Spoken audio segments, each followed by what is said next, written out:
ఏదైతే SLBC టన్నెల్లో rescue operation కోట్ల రూపాయలు ఖర్చు అవుతోంది. వాళ్ళ పరిస్థితి ఏంటో తెలియలేదు. ఇప్పుడు తాజాగా తేల్చేశారు. 8 మంది మృతి చెందినట్టు అధికారికంగా ప్రకటించేశారు. వాళ్ళ మృతదేహాలను రెస్క్యూ టీం గుర్తించింది. డెడ్ బాడీలను మార్క్ చేసింది. రెస్క్యూ టీం 3 మీటర్ల మట్టి లోపల ఆ మృతదేహాలు ఉన్నట్టుగా కనుగొన్నారు. మృతుల్లో 6 కార్మికులు, 2 ఇంజనీర్లు ఉన్నారు. ఆక్వా ఐతో పాటు జీపీఆర్ సిస్టంతో 5 మృతదేహాలను రెస్క్యూ టీం గుర్తించింది. మట్టిలో కూరుకుపోయిన మృతదేహాలని టన్నెల్ నుంచి బయటకు తీసుకొచ్చేందుకు ప్రయత్నాలు చేస్తున్నారు.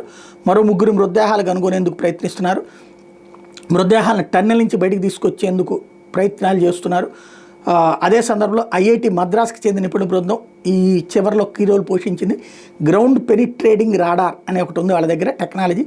దాని ద్వారా ఈ మృతదేహాన్ని గుర్తించారు. దీంతో నేషనల్ జియోఫిజికల్ రీసెర్చ్ ఇన్స్టిట్యూట్ రంగంలోకి దిగింది.